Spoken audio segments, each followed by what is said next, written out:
Not only men, but also women. Not only the free, but also the slaves. Everybody.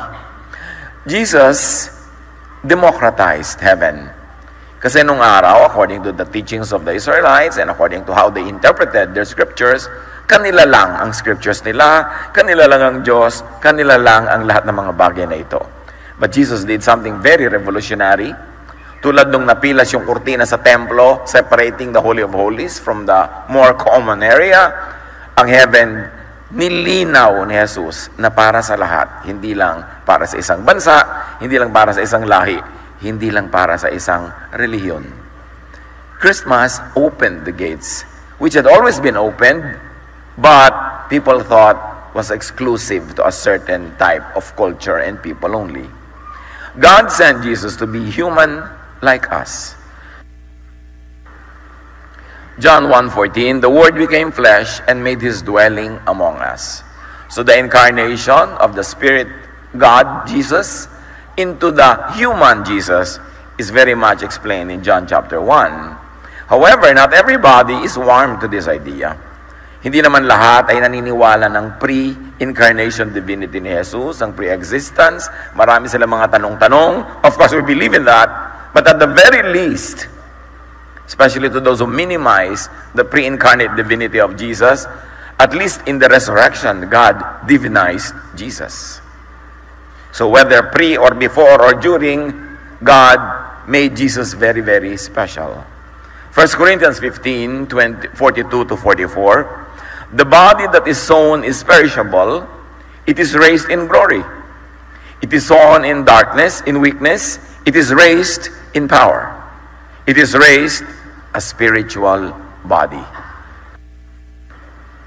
So in the resurrection, Jesus, who was just physical, during the burial, became a spiritual deity. Napaka-importante na ma-appreciate natin yung ganong katotohanan na nangyari dahil at nung naganap ang resurrection o pagbuhay ng Ama muli kay Jesus na nalibing. Acts 2:36, therefore, let all Israel be assured of this. God has made this Jesus, whom you crucified, both Lord and Messiah. So those who would like to keep Jesus as just human from their point of view, Acts 2:36 clarifies, this Jesus was made by God, both Lord and Messiah. Romans 1:4, and who, through the Spirit of holiness, was appointed the Son of God in power by His resurrection from the dead, Jesus Christ our Lord. Natural na nanalig tayo na ang Panginoon pre-existed and was already God, the Word. But even to those who would not believe that kind of time frame, the resurrection confirmed, or the resurrection nails the fact that God made Jesus very, very special. That in His name, every knee will bow in heaven, on earth, and under the earth. That He is given a name that is above every name. Hebrews 5:8 to 10.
Son, though He was, He learned obedience from what He suffered, and once made perfect, He became the source of eternal salvation for all who obey Him, and was designated by God to be high priest in the order of Melchizedek.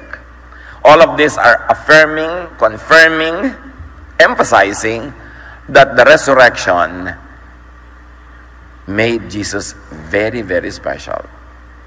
Even for those who doubted that he was special. Before that, no one can deny this kind of promotion, this kind of acceptance, and this kind of reference that the Father made of Jesus after the resurrection. Philippians 2, 9-11, therefore God exalted him to the highest place and gave him the name that is above every name, that at the name of Jesus every knee should bow, in heaven, on earth, and under the earth, and every tongue acknowledge that Jesus Christ is Lord. Ang dami-daming pagpapaliwanag. Bakit ipinapaliwanag yun? Because the kind of glory that the Father gives to Christ also glorifies His message. Hindi lang yung person, yung messenger, kundi yung message. And remember that the message of the birth of Jesus, the message of Jesus is to free people from condemnation by the law. Dapat clear na clear. Na may relasyon ang pagkakapanganak kay Jesus sa law to set us free from the condemnation that comes from it. To set us free from the guilt for not being able to obey all of it. To set the Israelites free from their own law, and to set non-Israelites free if ever they would even attempt to get under that law, which of course Christianity in the last 2,000 years did. Na parang hindi pinanganak si Kristo, na parang hindi pinalaya ni Kristo ang mga tao mula sa mga laws ng Israel. Later on, even the Christian church, historically, would put the church under the law from which Jesus had come to set even the Israelites free. Sa pag-appreciate natin ang Pasko, dapat ramdam na ramdam, alam natin na merong freedom from the condemnation that comes from the law. Hindi bagay sa mga tunay na mananampalataya ni Jesus, yung lagi pang may guilt, laging may fear, laging natatakot ng judgment, laging natatakot na hindi sila perfect enough, hindi sila good enough. Kaya sabi ni Jesus, I came that you might have rest. I came to set the captives free. At sabi ni Paul, when the Son sets you free, you are free indeed. Sayang ang pagsa-celebrate ng mga Pasko kung mabubuhay tayo under condemnation, whether by condemnation of others or self-condemnation, if we're going to live in fear and guilt, and if we're going to live in denial of our humanity. Jesus embraced our humanity, paid for all the frailties and shortcomings of humanity to set us free exactly from the condemnation. And yet, naging ugali ng mga maraming tinatawag na Kristiyano to condemn one another and to self-flagellate, to always make one suffer for the imperfections that God already long ago accepted, because the Bible says, and God remembers that we are dust. Sobra-sobra kasi ang expectation sa atin ng religion, mataas pa kaysa sa expectation ng Diyos. Dapat maintindihan para ang tunay na diwa ng Pasko maisapamuhay, hindi lang sa araw ng Pasko, kundi araw-araw. God ordained Jesus to intercede with God for humans, to be the way of humans to God. Hindi yung law, hindi yung works, but through the sacrifice and love of Jesus, the door to the Father is opened. John 14:6, Jesus answered, I am the way and the truth and the life. No one comes to the Father except through me. And of course, that no one means nobody doing other things, trying other ways, and passing through other doors will ever succeed. The only way to succeed, to be acceptable to God, is to be washed by the blood of Jesus, to believe in Him, and to make Him the entry point into the presence of our eternal Father. Of course, may contrast yun. The unsaid is, sabi niya, except through me. Ibig niya sabihin, hindi through the law. Hindi through your efforts, hindi through religion, hindi through religious labels. When you believe in Jesus. And that belief should not be franchised by any particular religion. Kasi syempre, the big religious groups all over the world have franchised the way is Jesus. But yes, they are the way to Jesus. So, na-franchise na naman nila. Yung sumosolo kay Jesus, dapat nating pag-isipan, samantalang binuksan na ni Jesus para sa lahat. Tapos sosolohin na naman siya ng iba. Yes, binuksan ni Jesus, pero kami ang daan patungo kay Jesus. So, nakasara pa rin. We've got to be very, very careful with such kind of thinking. Now God sent Jesus to be not only to be born, but to be in us. Sabi, He's dwelling among us. John 14:23, sumagot si Jesus, ang umiibig sa akin ay tumutupad ng aking salita. Iibigin siya ng aking Ama, at kami tatahan at mananatili sa Kanya. Ipinadala si Jesus para manahan sa atin. Hindi sa mga templong bato, hindi sa mga building, hindi sa mga organisasyon, sa ating puso. Sa puso ng nananalig sa Kanya. At sinabi niya, those who love me will obey my commandments, my words. Hindi words ng iba. Kaya dapat maingat tayo sa paghihiwalay ng mga turo ni Kristo sa turo ng mga ibang religious leaders, no matter how attached or identified they are with Jesus. The teachings of Jesus have to be clearly isolated so it is never get confused with teachings of other people. Because even in Scripture, even in the New Testament, many people there are teaching other things that Jesus rebuked, that Jesus did not accept. So hindi ko mo kasama sila, ay lahat na nasasabihin nila, you will take everything. Kailangan si Jesus ang reference. For instance, Peter said to the Lord, Lord, I will never permit you to die in Jerusalem. Sabi ni Jesus sa kanya, get behind me, Satan. You are not on the side of God, but of men. Si Peter yung kausap. So hindi ko mo lahat na sinasabi ni Peter, gospel truth na, paparaanin mo pa rin kay Jesus. Si James and John, noong hindi sila tinanggap sa isang baryo para mangaral doon, sabi nila kay Jesus, magpapaulan na po ba kami ng apoy para matupok yung mga ayaw mga tumanggap sa atin? At sila pinagalitan ni Jesus. At sabi niya, nirebuke niya. Ibig sabihin, hindi ko masabi ni James, hindi ko masabi ni John, you will take already as the 100% gospel truth. You have to go to Jesus and refer all of these sayings to what Jesus says. Yung mga disciples niya, may nakitang mga nagpapalaya mula sa masasamang espiritu, nagtataboy sila ng masasamang espiritu in the name of Jesus. At sabi ng mga disciples, nagtataboy sila ng masasamang espiritu in your name, pero hindi siya kasama sa ating inner circle. Hindi namin sila kasama, kaya pinigil namin sila. You see, kung makikinig kayo sa kanila, yun ang teaching nila. Pag hindi natin kasama, hindi dapat valid, hindi dapat payagan. Pero sabi ni Jesus, whoever is against us is for us. Payagan nyo. So lahat ng katuruan dapat, sino man yan, dalhin kay Jesus for validation. Kasi ang sabi niya, sino mang sumusunod sa aking utos ay iibigin ko, iibigin ng Ama at kami mananahan sa Kanya. Ephesians 3:17, so that Christ may dwell in your hearts through faith. In other words, the dwelling place of Jesus is us. Pag nakikita niyo yung Belen, nakikita niyo yung sabsaban, tayo yung sabsaban na yon. Unworthy, unclean, pero doon inilagak si Jesus. Napakagandang metaphor natin bilang lagakan ng Espiritu ng Diyos. Na tayo ay tinatahanan ni Jesus kahit hindi tayo karapat-dapat. At dahil tinatahanan na tayo niya, nagiging karapat-dapat, tuloy tayo, so tungilan na natin ang pang-aaba sa sarili, pangmamaliit sa sarili, dahil we are the temple of the living God. Galatians 4:6, He, meaning God, has sent the Spirit of His Son into your hearts. Hindi na natin masyadong na-appreciate ang ibig sabihin ng into your hearts, to dwell in your hearts, kasi kinalakihan na natin yan.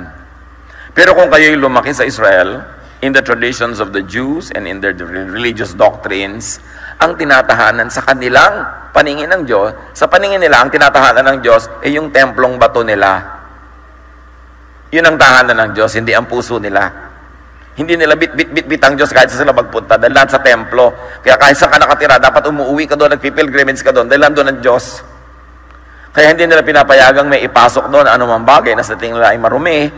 Kaya nung si Emperor Nero attempted na maglagay ng estatwa niya sa loob ng templo, napakadugong giyera nangyari. Kasi sa paniniwala nila, pag nainis ang Diyos, aalis siya sa templo, therefore wala silang Diyos. Kaya kahit ano dapat gawin nila, walang patid na pag-aalay ng mga hayop, pinaalay mga dugo, para ang Diyos ay huwag umalis. Pero nung sinabi ni Jesus, kayo ang templo ng Diyos, ipapadala ng Ama ang Espiritu, at mananahan kami sa inyong puso, biglang nawalan ng papel yung templo in the economy of God. Kaya ayaw nila kay Jesus. Pero niliberate ni Jesus yung ideya na ang Diyos ay nasa loob lang ng templo. ang Diyos ay dala-dala natin kahit saan tayo magpunta. Napakalaking revolutionary idea yon. At nakakaluwag ng loob kasi kahit sa kanando, nandun ang Diyos. Kaya wala ka na kailangang puntahan Holy Land, Holy Place, kasi you are now the temple of the living God. That we are made holy not by our deeds, but by the presence of God in our hearts. 1 Corinthians 3:16, don't you know that you yourselves are God's temple and that God's Spirit dwells in your midst? Or God's Spirit lives in you? Pag may nakikita kayo sa Bible na may mga parang number na maliit, tingnan nyo yung baba kasi may footnote, because this is another way of reading it.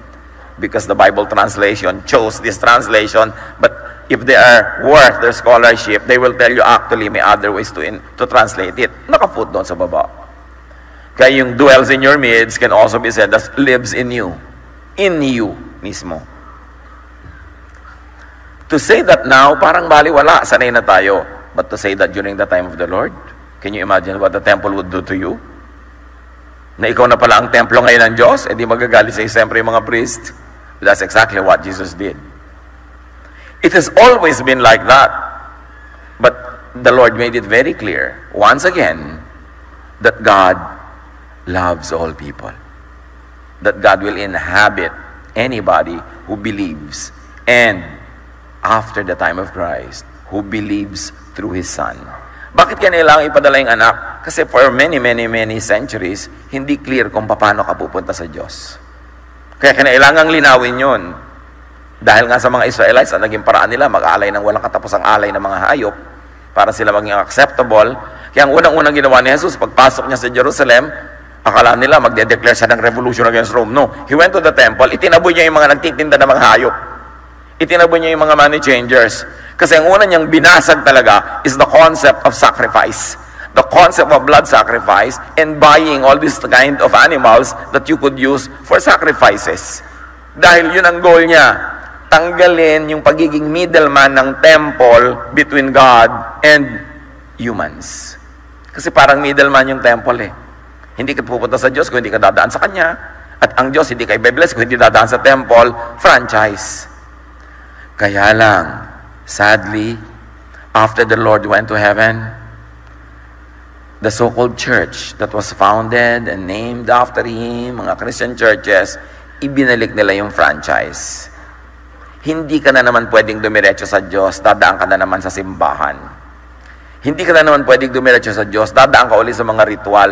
In-empower uli ang priesthood at yung institution at ang church tumayo between people and God.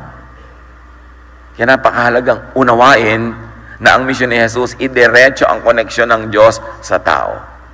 So, God sent Jesus to be in us. Kaya sabi sa Galatians 2:20, I no longer live, but Christ lives in me. It would have been blasphemous by Jewish standards to say that, because to them, God lives only in the temple. Now, God sent Jesus not only to be in us, but to be with us. Yung in, nasa loob natin, but to be with us is just together, kasama natin. Imagine, kasama natin ang Diyos through Jesus. Samantalang napakalayo ng Diyos noon, according to the teachings of the temple. Merong common place, merong holy place, merong most holy place. Depende sa rango mo para ka makapunta sa next area. And in the Holy of Holies, only one person went in there once a year, the high priest. May kurtinang makapal na naghahati between the most holy place, the presence of God, by their meaning and definition, and the people. And the high priest would go in there once a year to make offerings, blood, sacrifices. And you know, this priest would wear little bells sa kanyang damit. Kumukulo-kuliling siya parang tiboli pag naglalakad. At may tali siya sa paa, sa isang paa may tali. Pagpasok niya sa kurtina, yung taling nun, yung hawak-hawak ng mga nasa labas. Kasi oras na natumba siya, tutunog yung mga bells. Kasi sa kanilang teaching, pag hindi natuwa ang Diyos sa kanyang dalalang offering, biglang mamamatay itong priest na to. At dahil walang makakapasok doon, kaya siya may tali sa paa, hihilahin na lang siya palabas. At dadaan siya sa ilalim ng kurtina. Ganon ka-stricto ang presentation nila sa Diyos. Hindi lang ang Diyos ay nandun sa templo, nandun lang sa most holy place, at konting-konti ang nakakapasok. So you can imagine how much it empowered the priesthood. Kung dadaan ka sa kanila para ka makapunta sa Diyos, at dadaan ng Diyos sa kanila para ka mabless, binasag yun ni Jesus. That is the deeper meaning of Christmas. Jesus made God accessible to everyone. Kaya na-develop yung idea ng personal faith. Kasi dati corporate faith yan. Dapat kasali ka pa sa religion namin. Pag hindi ka kasali, hindi ka saved. But a personal relationship with God had become possible because of Jesus, the way. And that is the truth. And that is what gives life. But God also made Jesus be with us. Matthew 1:23, yung kinakanta-kanta natin, the virgin will conceive and give birth to a son, and they will call him Emmanuel, which means God with us. With, kasama. Revelation 3:20, here I am, sabi ni Jesus, I stand at the door and knock. If anyone hears my voice and opens the door, I will come in and eat with that person, and they with me. So kasama, dudulog, hahapag, kasama si Jesus. Now, when you understand the tradition of the Bedouins or the desert dwellers, pag pinapasok ka nila sa tent nila, nagdadaan ka halimbawa, foreigner ka, wala kang kilala doon, pag dumaan ka sa harap ng tent nila at inanyayahan ka nilang pumasok, o kaya ay nagmakaawa kang papasukin ka dahil gutom na gutom at oho ka, at pinapasok ka, uupo kayo sa harap ng tent na yon na mayroong shade over your head, pero kita kayo ng mga kapitbahay. Tulad ng ginawa ni Abraham sa mga bisita niyang heavenly beings. When the desert people feed you and share a meal with you, it is a signal to everybody in that area that no one can touch you without touching them first. That this desert host will die for you and give his life for you because he is joining you in a meal or he invited you to his table. Kaya pag sinabi ni Jesus na, if you open the door, I will come in and eat with you, Jesus is saying, I'll give you my life. Nobody can touch you. You will be the apple of my eyes. Kaya yung sa Psalm na sinasabing, you prepare a table before me in the presence of my enemies. That is the context. Andiyan lahat ng enemies ko, naghahain kayo, kumakain ako kasabay nyo, ang signal nun sa mga enemies ko, they can never touch me. Very profound. At yun ang ginawa ng Diyos nang si Jesus ay isinilang. Ginawa niyang available na pwede tayong makasalo ni Jesus, signaling to all our enemies, spiritual especially, that no one can touch us without going through and passing through Jesus.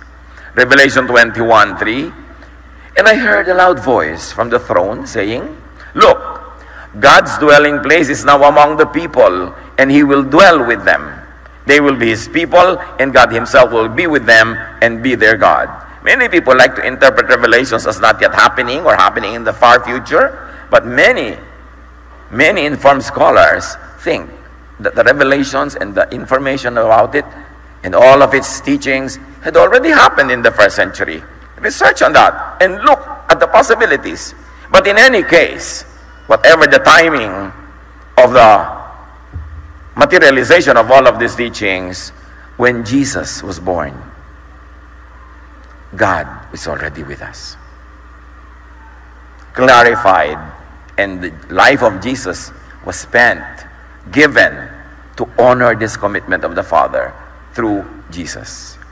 God sent His Son not only to be in us and with us, but to be also for us. Kakampi. Defender. Hebrews 7:25, therefore, He is able to save completely those who come to God through Him, because He always lives to intercede for them. So, kumbaga, nakasakdal ka, pero ang defense attorney mo si Jesus. At lagi niya sinasabi sa Ama, charge to me, paid na ang kasalanan niya. And God remembers the blood of Jesus, His Son. Romans 8:31, ano pa ang masasabi natin tungkol dito? Kung ang Diyos ay panig sa atin, sino ang makakalaban sa atin?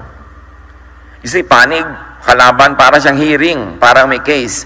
Because the law will always accuse you. And by the law, nobody will stand. Everybody will fall. Because if you fail in one, you fail in all. That's why Jesus abolished the law through the perfect sacrifice of His body, by paying for all His requirements and much more, giving us grace. Kaya sabi, sino pa ang makaka-accuse sa atin? Yung law? Sino? Sinong pastor? Sinong priest? Sinong prophet ang makaka-accuse sa'yo kung kalaban ka nila pero ang kakampi mo ay Diyos? Kung ang defender mo ay si Jesus, sino pang uusig sa'yo? Sino makakausig sa'yo? Kahit ano pang kasalanan mo, binayaran niya. At lahat ng kabutihan ng Ama ay binigay niya sa iyo. Now, if God is with us, who can stand against us? And as we celebrate Christmas, and as we remember Jesus, keep this in mind, that Jesus is also for you, with you, in you. Wala ka na talagang karapatang ma-insecure. Kung uunawain mo lang ang kabutihan, kabaitan, pag-ibig ng Diyos through Jesus. Now God comes to us in and by the Son when we believe in and accept Him. Siyempre, the Western Church has made it a formula what it means to accept Christ. It's only one of the ways. It's an interpretation of what it means, because the Bible never really went through the motions of mechanically detailing what it takes to accept Christ. But various sects and congregations have made certain interpretations, and now those interpretations sound to be what the Bible says. But the Bible is silent on the details. Nangyari na ngayon na, pagka hindi ka namin member, hindi ka pa rin ligtas. Pagka hindi ka member ng congregation namin, audience ka lang sa kasalan ng Lamb, pero hindi ikaw yung bride. Nakarating na sa mga ganun, sinolo na naman nila ang Diyos. Binigyan nila ng mga detalye. Kailangan mag-accept ka, itaas mo yung kamay, at kailangan ma-follow up ka namin, maging member ka namin, mabaptize ka namin para ka maligtas. Dagdag yun ng mga reliyon. Hindi ganun ka-detail ang sinabi sa Scripture. Ang sinabi sa John 1:12, yet to all who did receive Him, to those who believed in His name, He gave the right to become children of God.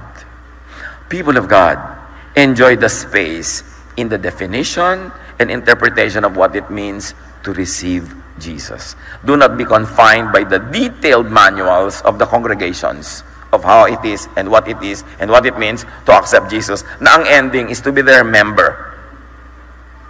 Kailangan mong i-process, what does it mean to accept Jesus?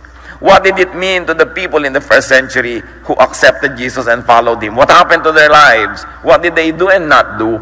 Study it again.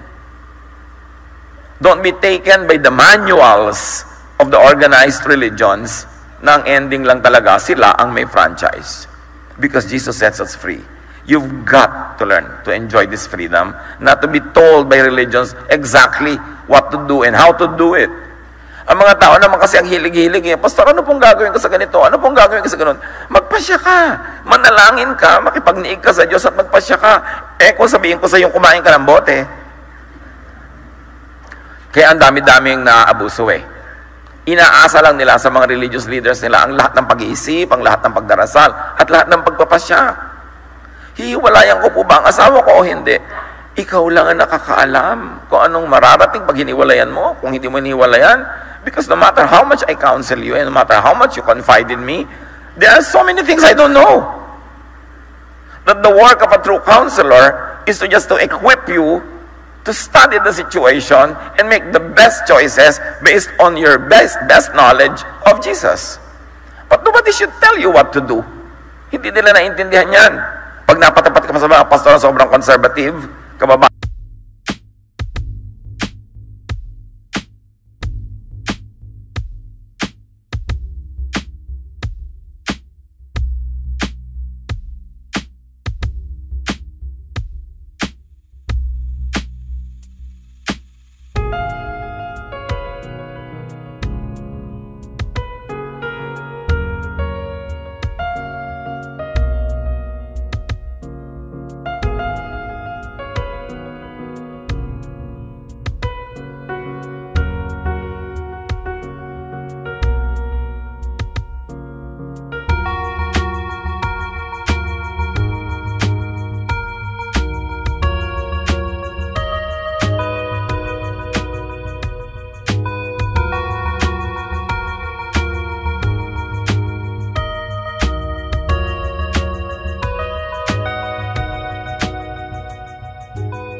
babae mong tao, pinapako ka na ng iyong asawa, pinupukpok ka ng martilyo, tinatali ka ng kadena, pinapakagat ka sa langgam, ang sasabihin pa niya, submit. Kasi meron siyang very limited range ng pangunawa at pag-apply. Sino may sabi nun? Si Jesus ba ang may sabi? Submit. Kaya kailangan i-review mo. Gusto kong matuto ang lahat how to read and how to apply this in their lives. Huwag niyong iasa sa iba no matter how expert they seem to be. Kasi buhay niyo yan eh. At ang Diyos ay merong direct correspondence with us. Jesus died for that, to make the throne of God accessible to you without having to pass through anyone. Kailangan natin pagsanayan yun, yung ganung uri ng kalayaan, the way Jesus democratized heaven. So, receive Him. What does it really mean to receive Him? Kasi yung mga religious groups, sinimplify.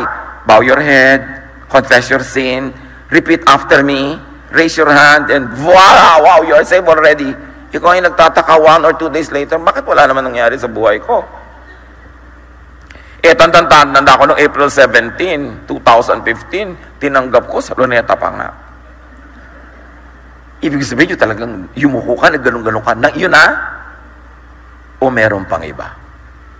Pero kasi pag ginawa mo yun, may biglang form, pipirmahan mo, biglang pa-follow upin ka, member ka na nila. Ganun pala yung ending, kaya may formula. This kind of franchising, the way to heaven, empowers the religious systems once more, contradicting the work of the Lord that He's brought the temple to the hearts of people exactly to eliminate the middleman. We've got to develop a very personal kind of spirituality that there is direct correspondence between us and God. That's what Jesus gave, and that's what Jesus died for. John 3:16.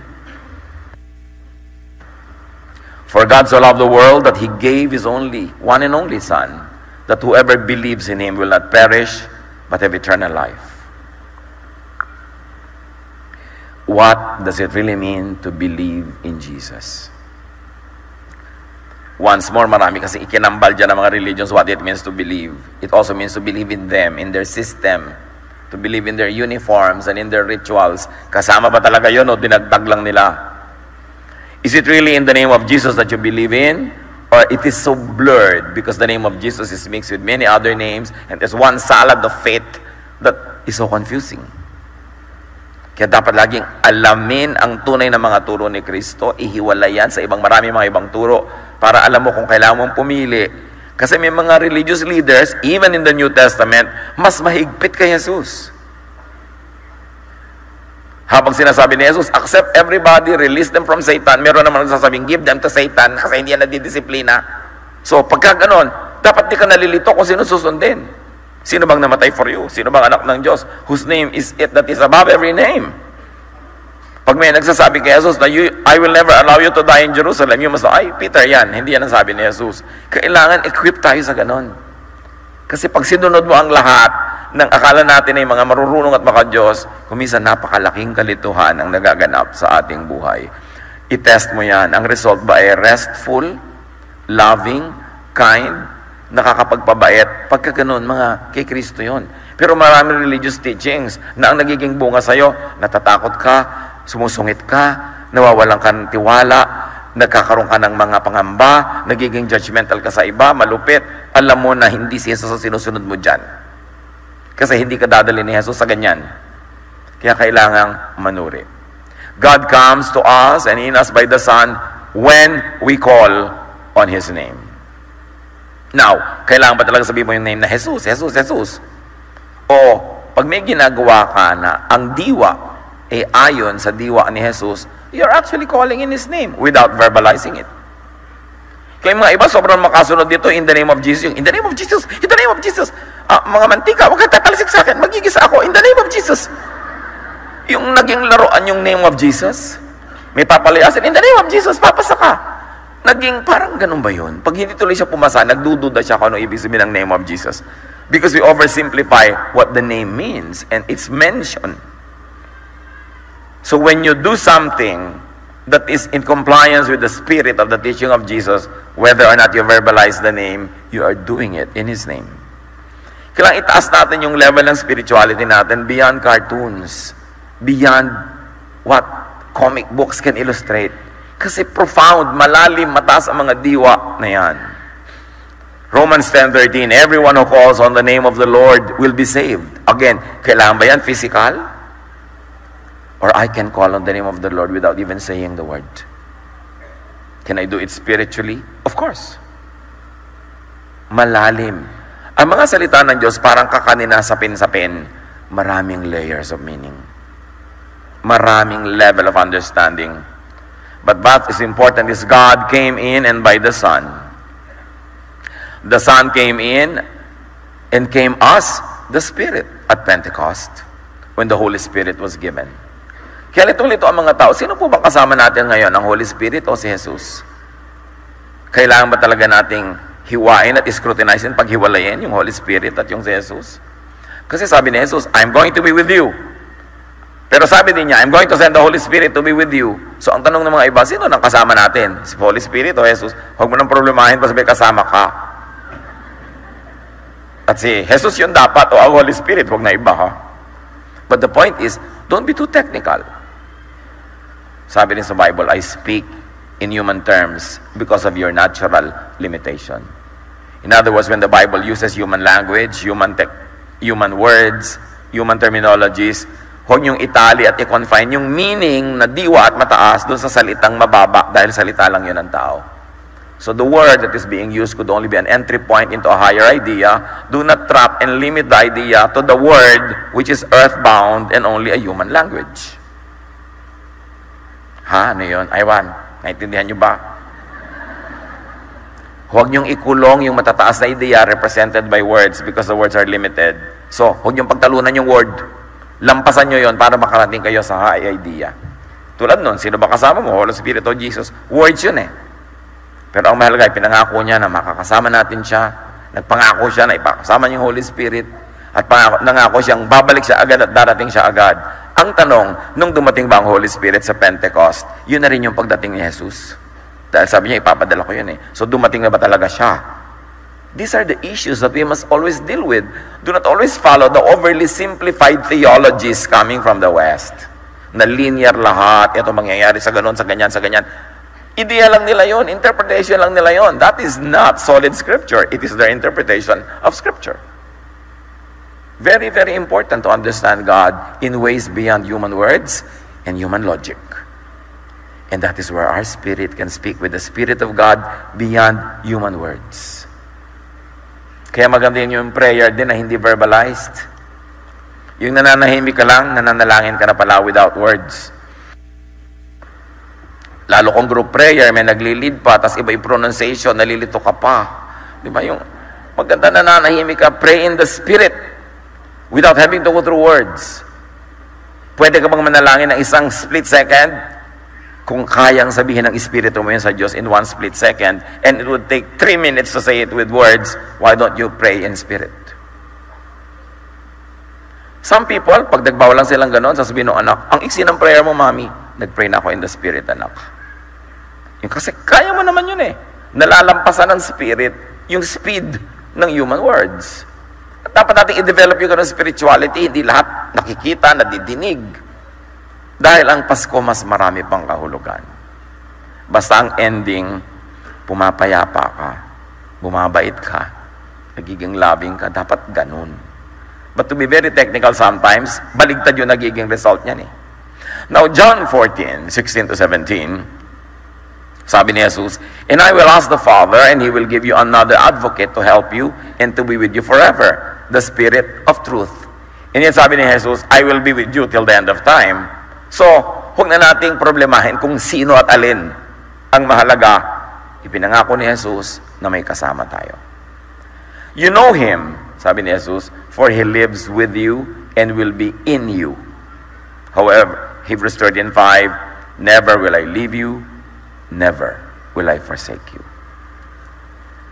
Instead of belaboring the details and the mechanics, ang dibdibin natin mga kapatid, laging kasama natin ang Diyos. Dumadaan ka man sa mga pagsubok, dumadaan ka sa hirap, dumadaan ka sa mga nakakatakot na mga bagay, dumadaan ka man sa mga bagay na nakakapagtanggal ng iyong peace, huwag mong kakalimutan, kasama mo ang Diyos.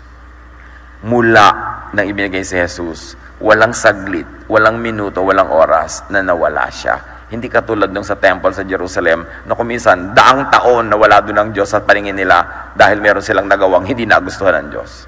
Kaya malinaw kay Jesus, I will make you the temple and I will be with you forever. Hindi katulad ng paniniwala ng mga Hudyo sa temple na nilalayas-layasan sila ng Diyos pag hindi natutuwa sa kanila, bigay bawi. Kaya sabi ni Jesus, I do not give as the world gives. So don't let your hearts be troubled. Do not be afraid. I will never leave you. I will never forsake you.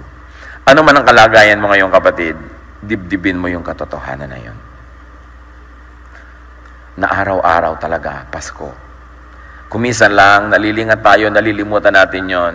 Kaya tuloy nagiging araw-araw tayong Biyernes Santo. Pero maging yung dalawang yun, magkakambal. Kaya may Pasko para magka-Biyernes Santo, at may Biyernes Santo para magkaroon ng Pasko ng pagkabuhay. Ang ganda-ganda ng Pasko ng pagkabuhay, tapos tatawagin mong Easter Sunday, nawala yung beauty, di ba? Pasko ng pagkabuhay. Kasi sa ating mga matatanda, dalawa ang Pasko. Yung Pasko ng pagkapanganak, and then namatay, tapos Pasko ng pagkabuhay. Buo yung cycle. Hindi isang Diyos na patay kasi nagkaroon ng Pasko ng pagkabuhay. Matthew 28:20. At sabi ni Jesus, surely I am with you always to the very end of the age.